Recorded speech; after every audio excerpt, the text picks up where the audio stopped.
না দেখুন, এটা আমাদের পরম্পরা যে আমরা নয় বনমালীপুরের মানুষ কিরকম আছেন এবং সদ্য আপনারা জানেন যে রেমেলের যে বৃষ্টিপাত হয়েছে, তো বিশেষ করে এই বনমালীপুর এলাকায় আমরা সবাই জানি যে জলমগ্ন হয়।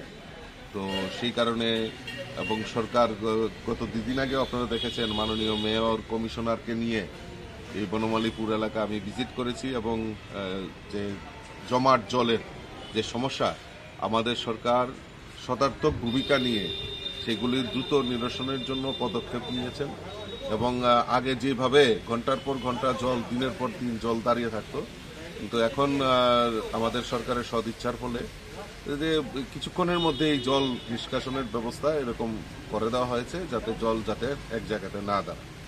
তবুও কিছু সমস্যা রয়েছে, এই সমস্যাগুলি সমাধান করার জন্য এবং এলাকাবাসীরা কিভাবে চিন্তা ভাবনা করছেন সেইগুলি দেখার জন্য বনমালীপুর এলাকায় আমি বেরিয়েছি।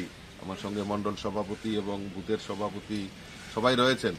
তো আমরা চাই মানুষের পাশে দাঁড়িয়ে মানুষকে যত পরিষেবা দেওয়া যায়, মানুষের পাশে থাকা যায়, সেই সংকল্প নিয়েই। কারণ আমরা ক্ষমতার জন্য রাজনীতি করি না। ভারতীয় জনতা পার্টির মূল উদ্দেশ্য হলো মানুষের জন্য কাজ করা, সমাজের জন্য কাজ করা, রাষ্ট্রের জন্য কাজ করা। তো সেই জিনিসটাকে পাথেয় করে আমরা সবসময় কাজ করি।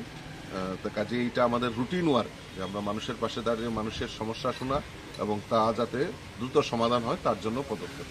দেখা যাচ্ছে এই এলাকার বিধায়ক মানে যিনি রয়েছেন তিনি বিরোধী বিধায়ক, তিনি মানে কোনো মানে বাড়ি করে এই যে এত জল জমেছে কোনোক্ষণে দেখা যায়নি, সেই বিষয়ে আমি তো দেখিনি ওনাকে।